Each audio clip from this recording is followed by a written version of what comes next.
hope and anxiety are great partners for each other, because what happens to me when I feel stuck or when I'm catastrophizing, I can step back and say, what would hope tell me to do? Well, hope would tell me to understand where I am now, understand how I want to get out of this place, and create those pathways for myself. And so instead of staying stuck and staying anxious in a really stuck place, I can identify multiple pathways in which I can get unstuck. And that actually helps my anxiety, because it says, oh, wait, there's not just one way, and you're not just stuck here forever. There's all these other ways in which you can move forward.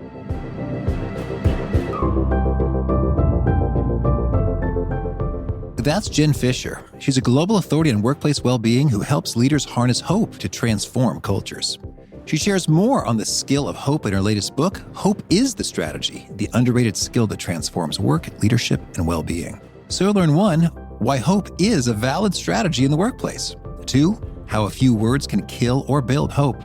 And 3, how to counter your brain's tendency to be overly critical. And if you want a quick summary write-up of these actionable takeaways, I recommend you sign up for the free Gold Nugget email newsletter found at awesomeatyourjob.com. I'm Pete Mikitis. This is How to Be Awesome at Your Job. And now, here's Jen.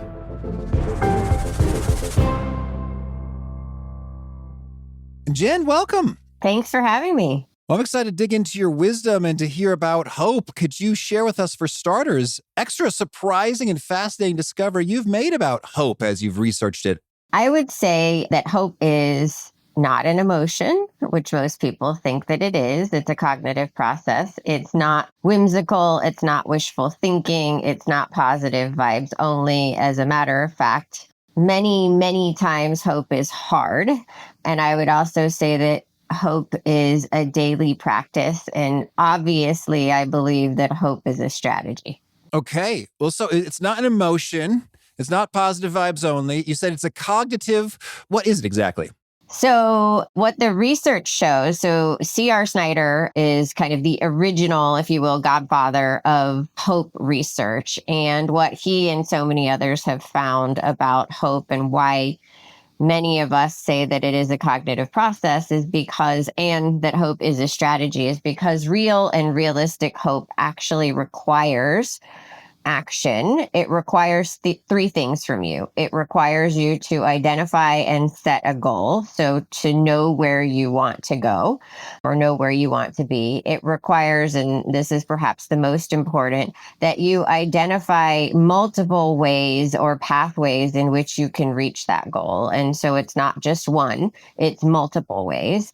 And then the final thing is that it requires you to understand and to know what your agency is in reaching that goal. And so what is your ability to actually do something to get from here to there? And so that's why it requires action, and what makes it a cognitive process and what makes it a strategy is because you actually have to think, not just think about it, not just put good vibes only out into the world or say, I'm going to win the lottery, but you actually have to do something about it, and you have to have the ability to do something about it. Okay, so it requires setting a goal, identifying multiple pathways, understanding our capabilities and how this is viable.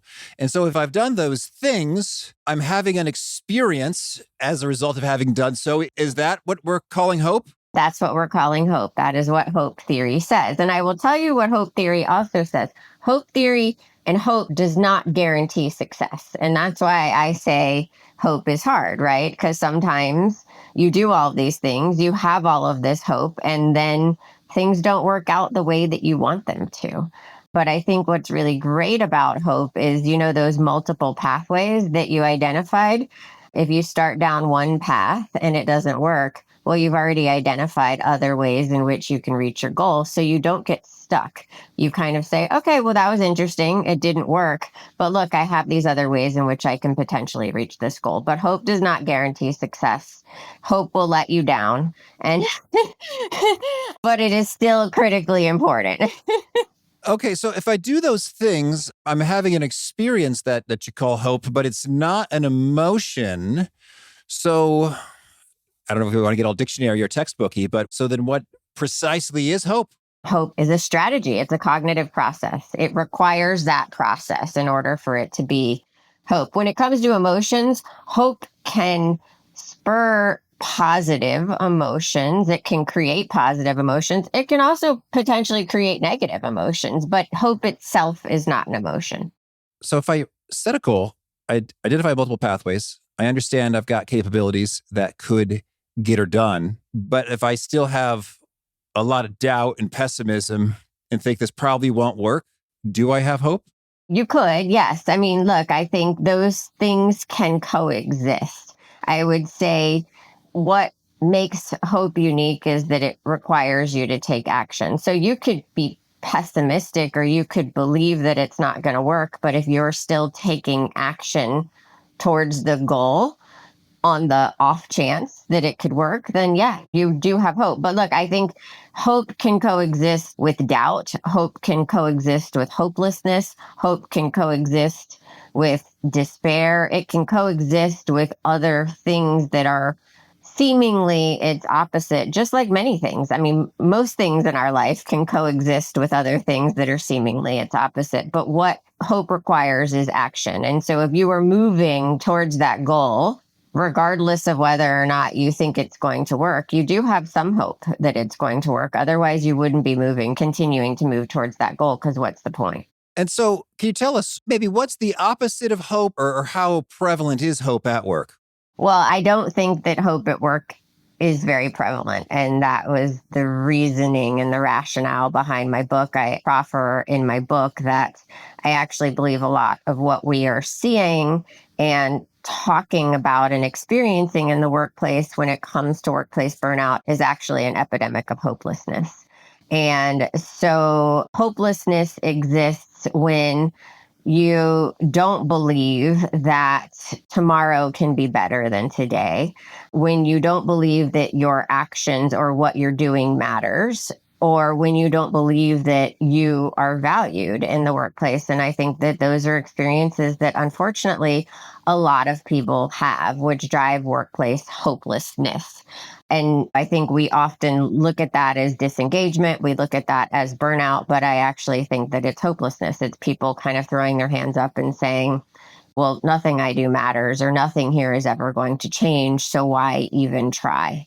And in my experience, in my conversations with many, many people, that seems to be the sentiment of what is happening. And so I think kind of this opposite, if you will, of hope or hopeful workplaces is workplaces that are hopeless or disengaged, or there's just a lot of people, quiet quitting. Pick your favorite buzzword about what's going on in the workplace today. And I think you can link a lot of that back to people are just kind of feeling hopeless. And that ties to why I say hope is the strategy, because when I talk to leaders, when I talk to anybody who's trying to affect big change or change at all in the workplace through workplace transformations, leadership changes, strategy changes, all of this constant change that's going on in the workplace.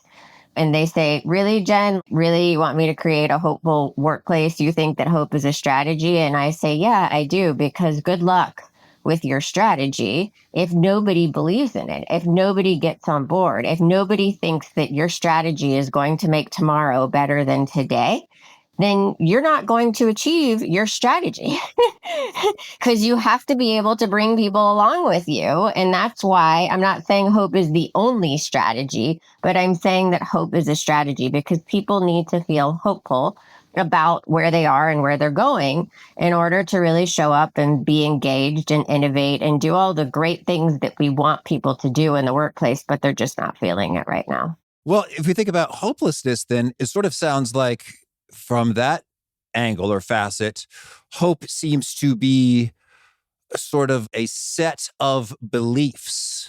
Is that fair to say? Yeah, I think that's fair to say.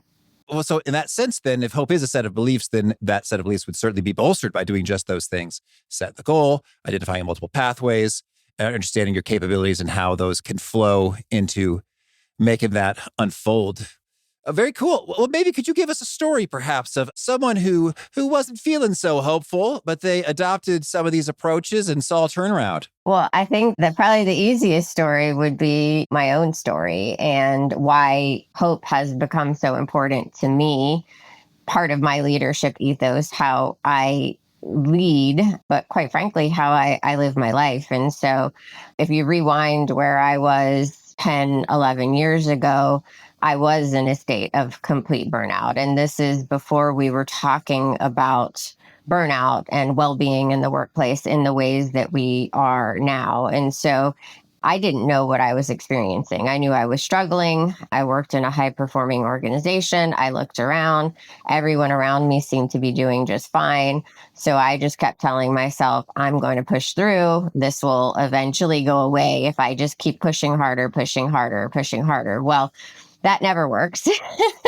It might work for a period of time, but that never works. And so ultimately, I ended up completely burnt out to the point where I had to take a leave of absence from work. I had to really focus on getting healthy and well, both mentally and physically.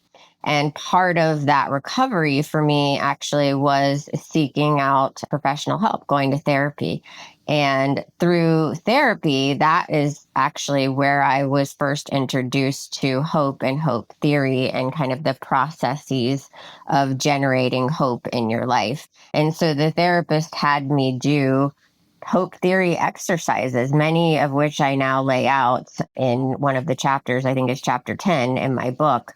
And I spent a lot of time doing that. And it was really, what's the next step? What's the next step? And I think that's also kind of the thing about hope is we tend to think that hope is this big thing that, oh, if I just have hope, it's going to change everything. Well, hope, it's not really a fireworks show moment.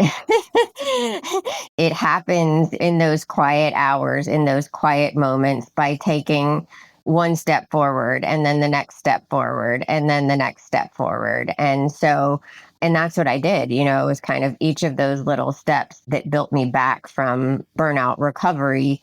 And then I learned how to really apply those types of strategies, not only into my life, but into my leadership and into my work. Okay. Well, I would love it if you could really paint a picture for us in terms of a scene that's memorable for you, so we can sort of get a sense for, boy, what's that hopeless Jen look, sound, feel like in terms of what you're doing, what you're saying to yourself, what you're experiencing, as opposed to the hope has been restored Jen looking like? Yeah. So one of the stories that I tell in the book was really when I was burnt out, and the conversation, I talk about it as the conversation that changed everything. And it was a regular check-in conversation with my boss. And I was going down my list, checking things off, giving her all of the updates. And she put down her pen and paper and looked me straight in the eye and basically said to me, Jen, you're not okay. And what's worse is that you're trying to convince everyone else and yourself that this is what okay looks like. And of course, in that moment, my natural reaction was, what are you talking about? The kind of defensiveness, right? And she looked at me and she said, when was the last time you spent real time with your family without thinking about work? And I couldn't give her a good answer. And then she asked me, when was the last time you felt joy in your work?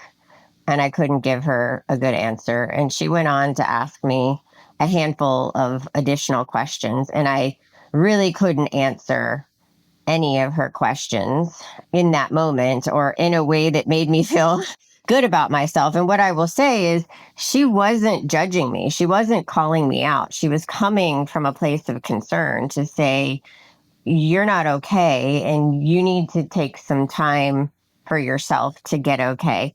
And as hard as that moment was, perhaps that was the first moment of truth for me. That was the first time that I ever admitted to myself or anyone else that I wasn't okay, that I was struggling and that I did need help. And so I talk about that as the first moment of hope, because hope requires you to be truthful. It requires you to be honest and to recognize things as they really are. I think a lot of times when people think about hope being whimsical or wishful thinking, they get that wrong, because hope requires you to say like, hey, things suck. I'm not okay. I'm in a bad place. What's going on is horrible. Like recognizing truth and reality of where we really are, and then building from there and starting to make that plan, set that goal of like, what's the next step and what's the next step, and create those pathways for yourself. And so I would say a hopeful Jen. I mean, there's tons of stories in the book of just my journey of hope, and I don't get it always right. I am a person that kind of tends to catastrophize things, and I live with a lot of anxiety. And one of the things that I talk about in the book, which was really insightful, was a conversation with a friend of mine who knows that I have a lot of anxiety, that I live with anxiety. And she said to me, this whole hope thing, she's like, doesn't that make you more anxious to like have so many options, to have multiple pathways? And I thought that that was such a insightful question, because typically people who have a lot of anxiety like concrete things. We like to know the way that it's going to be so we can stop catastrophizing about all the things that could be. And as I thought about that, I was like, I think that hope and anxiety are kind of great partners for each other, because what happens to me when I feel stuck or when I'm catastrophizing, I can step back and say, what would hope tell me to do? Well, hope would tell me to understand where I am now, understand how I want to get out of this place, and create those pathways for myself. And so instead of staying stuck and staying anxious in a really stuck place, I can identify multiple pathways in which I can get unstuck. And that actually helps my anxiety, because it says, oh, wait, there's not just one way, and you're not just stuck here forever. There's all these other ways in which you can move forward. So hopefully those are kind of helpful illustrations or stories to answer your question. Oh, it's great. Thank you. Yes. And boy, what a blessing to have had that conversation, to have that leader, because I think the vast majority of professionals and humans would not be so direct in terms of, I don't want to be invasive. It's not really my place. I don't want to be, it's like, hey, Jen, you doing okay? Yeah. Okay, just checking. Well, no. Moving on, as opposed to, because it's uncomfortable. Yeah, totally. So I'm curious then, in the before times, what do you think are some of the indicators she was picking up on that you were not as consciously aware of? I think one of the things that you just pointed out, right, is that this idea of fine, especially in the workplace, when we have conversations with you, how you doing? Fine. How's your workload? Fine. How are things at whatever, home? Fine. So we kind of build this fortress of fine, and that has become acceptable. And so why is fine acceptable? Like, when somebody says fine to me, and I probably learned this from her in many unspoken ways, but when I get too many fines, right, in a row from somebody, that is a signal to dig deeper and be like, okay, enough with the fine. Like, how are you really? And then it kind of shifts to like, oh, good. No, I want more than one word. Can you give me 6 words on like how you're doing? So I think that that's kind of what she was picking up on. But certainly, if I reflect back, my emotions were all over the place. I was either really, really high and really happy if things were going really well. If I had a bad conversation or a bad experience or a bad interaction with somebody, my emotions were like in the toilet all the way down, And so I was very high or I was very low. There was not really kind of like in between, if you will. Certainly my work product suffered, even though I was working longer hours than ever. The problem is that I was working longer hours than ever, and that really affected my work product. I was very reactive. I was also very transactional and task oriented. I wasn't interested in building relationships with my colleagues. I was interested in getting the work done and the metrics associated with getting that work done. And that was uncharacteristic of me. And so I think, she kind of saw a combination of things. But to your point, there's not a lot of leaders like that. And so I credit so much of who I am today with her ability to really see me and have the compassion to reach out. And of course, at the time, you process that in a whole bunch of different ways. You process it as failure, but I look back on it now, and it was one of the greatest gifts anyone has ever given to me. And so I think I try to emulate and be that leader and be that person for others now. Beautiful. Yes. Thank you. Well, let's dig into some of this hope theory, strategy, tactics stuff. What do you recommend if folks are listening and they say, I'd like some more hope. That sounds nice. What are some of the top first things to do? I think the first thing that I recommend people do is do a hope audit, kind of understand where you are when it comes to your own hope. Are you struggling with hope? Are you doing great with hope? How's your team doing? You can do it at a, individual level, a team level, an organizational level. But I think some of the most kind of powerful, when I talk to people about hope, ways to assess your own hope, but also what I call hope killers and hope builders. And this is really in the language that we use in our lives, but especially in our workplaces, and especially as managers of other human beings. The lessons that I've learned is hope killers are when we say things like, we want you to bring your ideas. We value innovation. We want to do things differently. And then somebody brings you an idea and you say something like, no, that's not how we do that here. That's not how we do those things here. We don't do that. Or we tried that before and it didn't work, right? That's an automatic. Those types of things where you're shutting someone down is an automatic hope killer. What I will say about that is, because my goal is to never make anyone feel bad, that I learned these things the hard way, and which is why I'm trying to teach others about it. We say these things as leaders and as managers because we believe that we're being responsible. We believe that if we tell somebody that's not how we do it here, or we've tried that before and it didn't work, that we're being responsible. We're being helpful. We're basically telling them, don't waste your time on that. Like, move on to the next thing, or just do it this way because we know that it's going to work and we know it's acceptable. You think those are time savers. That's kind of the path of least resistance, but it's really a hope killer for people, because people want to come to work and be creative and come up with new solutions. And most organizations tell them that that's what they value, but when they do it, then they shut it down. And so instead, say things like, well, we've never done it that way. What intrigues you? What interests you? Or what excites you about doing it that way? I think about Ted Lasso, be curious, not judgmental, right?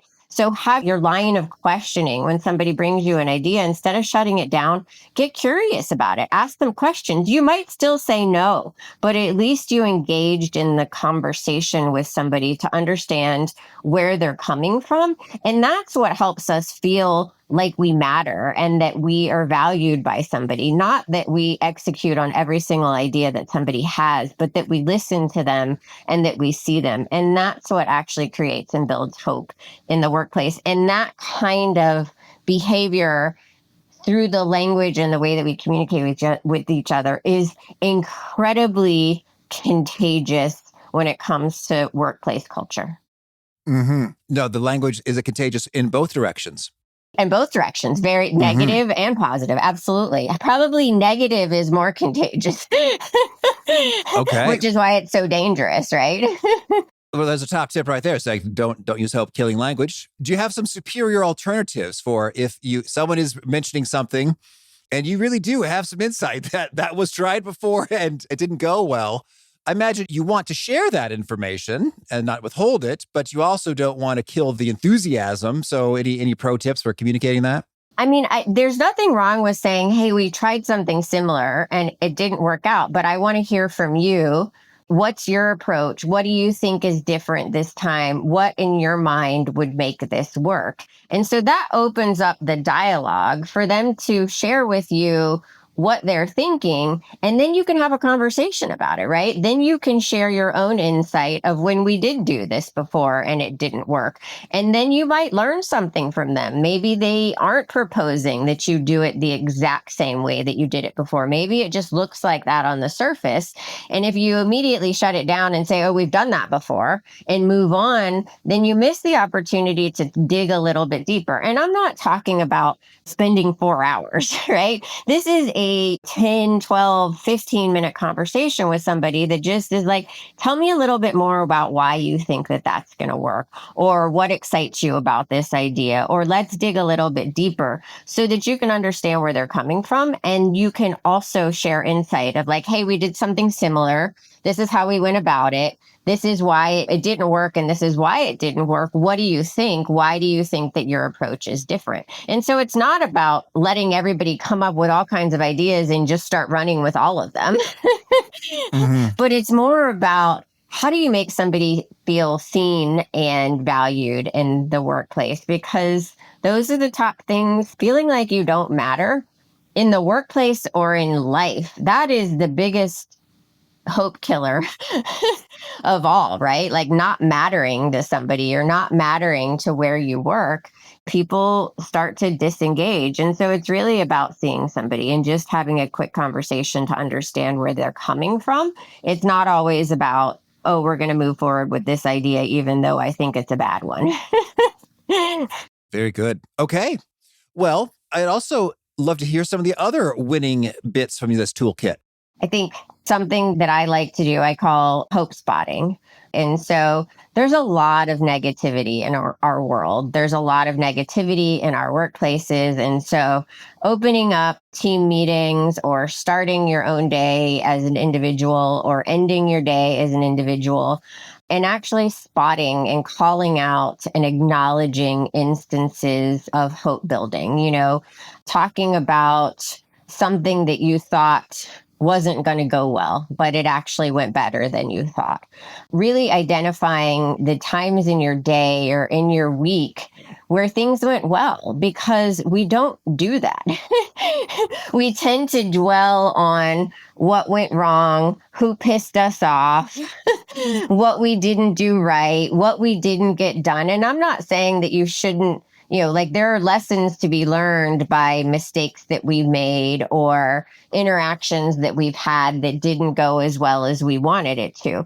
But we spend a lot more time on those things and we beat ourselves up. And so really carving out a couple of minutes at the end of each day or in the morning, reflecting on the day before or as you open a meeting, and allow people to spot hope, to say like, hey, this happened and I thought it was great. Or I saw Bob showing the new person how to do X, Y, and Z, and that made me feel really good, right? We tend to kind of gloss over those things and we don't call them out. We don't acknowledge them. And so I think that that's a really important practice that can help people feel hopeful and have positive emotions in the workplace and feel like they're valued. Yeah, and I like that a lot in terms of, and that feels distinctly different than, say, a gratitude practice counting your blessings. Or like, oh, I've got a great family, I've got a house, I've got heat, I've got a cozy bed, I've got socks that feel great. I mean, sure, because we can do those things and those are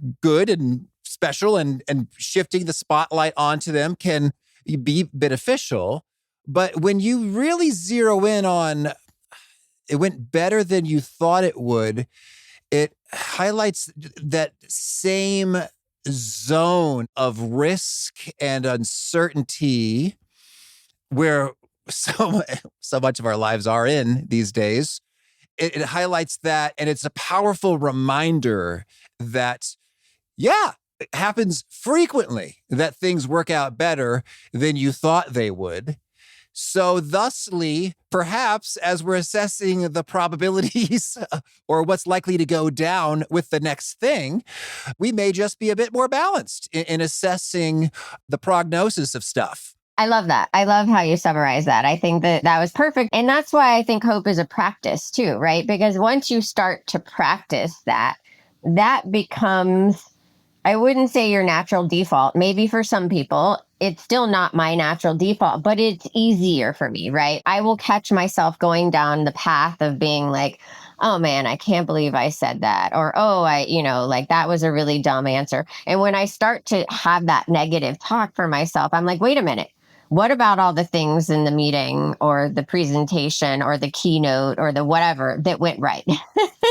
And so I start to catch myself more quickly and I don't follow the negative. And that's not to say that like we don't screw up. We all screw up, right? Like, yeah, you're going to say something stupid. You're going to forget a line. You're going to make a mistake, whatever it is that your role is, right? It's not to say those things don't happen and those things don't exist, but how do you balance the learning from making mistakes with also recognizing that there's a lot right that you and others do in the world and calling that out? Another thing that I really like to do, especially when I'm feeling stuck or like when my team is feeling stuck, is talk about possibilities, and kind of do exercises around possibility thinking, right? And so if I feel really stuck, if I have a problem and I can't get out of it, or I'm just ruminating on it, asking myself the question of like, well, what's possible here? Like where, this is kind of that pathways thinking of like, where could I go from here? I'm feeling stuck. I don't want to stay stuck here. So what are the possibilities here? Is this a dead end? And if it is, kind of accepting that and moving on. But if I'm not truly stuck, what are the possibilities and what are the ways in which I can move forward? And so that's kind of a question that I ask myself of like, okay, I'm feeling stuck. What are the possibilities here? And that is a way to generate hope. Another way the best way perhaps to cultivate hope is with other people. Hope grows in community.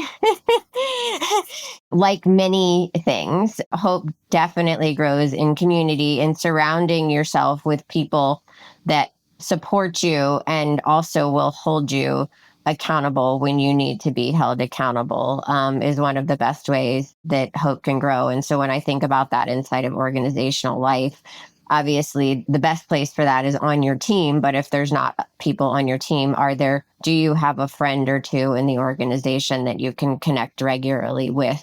Because connection is incredibly important for hope. Beautiful. Thank you. Well, Jen, tell me anything else you want to make sure to mention before we hear about a few of your favorite things? No, let's do it. I feel like I've talked a lot, but that's the point, right? Big thanks to Jen for sharing her wisdom with us. And big thanks to our sponsors. Check them out.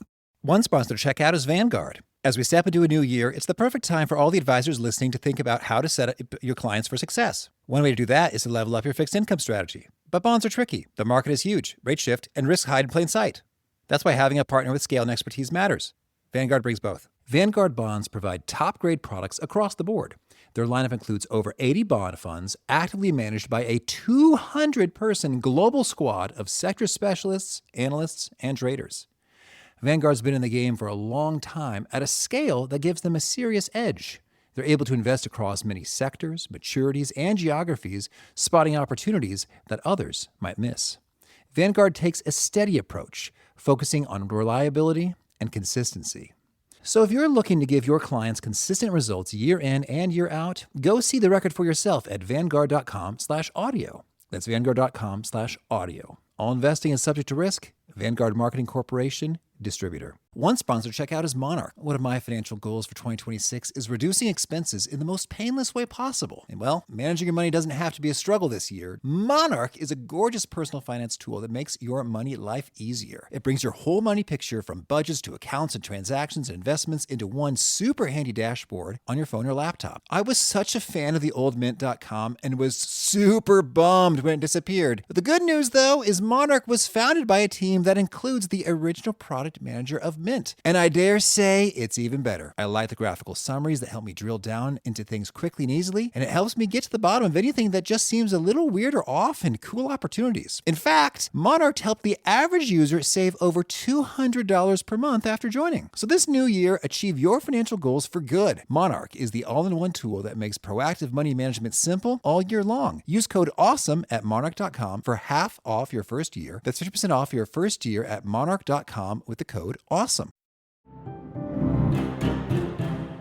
Can we hear about a favorite quote? Something you find inspiring. So the cover of my book is a butterfly, and that's a special symbolism to me, but is the perfect symbolism for hope. And so one of my favorite quotes, if nothing ever changed, there would be no butterflies. Okay. And a favorite study or experiment, a bit of research? Well, I mean, we're talking about hope, so it has to be C.R. Snyder's research on hope and hope theory. Okay. And a favorite book? I would say Dr. Edith Eger's book called The Choice. All right. And is there a key nugget you share that seems to really connect and resonate with folks? They quote it back to you often? I think one that's coming up lately is a nugget of we would never put somebody in charge of operations or technology or finance that didn't have operations, technology, or finance experience, but we continue to put people in charge of humans without any intelligence or knowledge or skill on well-being and hope. All right. And if folks want to learn more or get in touch, where would you point them? The best place to connect with me is on LinkedIn, but my website is www.jen-fisher.com. I also have a Substack newsletter called Thoughts on Being Well. All right. And do you have a final challenge or call to action for folks looking to be awesome at their jobs? Make hope your strategy, or at least make hope part of your strategy. All right. Jen, thank you. Thank you.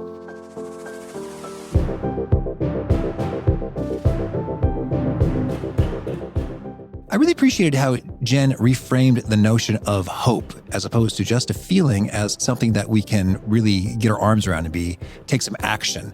And I think it's really handy at times when I'm worried about a thing, I could just sort of wave it away as like, oh, well, just hope for the best. That doesn't actually do much, as opposed to taking a good look and taking stock of the inventory, the state of play, where things really actually truly stand, doing the research, getting the numbers, getting the lay of the land. Okay, this is precisely how bad this is right now.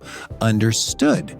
And then you've got an orientation to what's up, possibilities, things, pathways, and you're off to the races. I find it's often the case that avoiding the situation and hoping for the best is actually among the least hope building things you can do, as opposed to digging into these steps that Jen suggests. Great stuff from Jen. If you want to check out the show notes or the transcript or the links to items that we've referenced, please drop on by awesomeatyourjob.com/EP1124. Hope to catch you next time, and peace.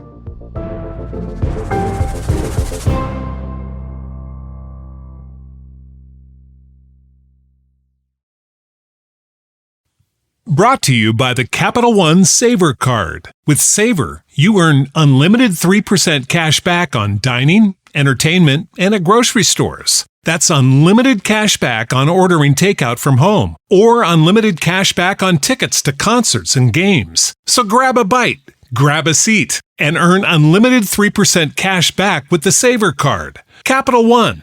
What's in your wallet? Terms apply. See CapitalOne.com for details.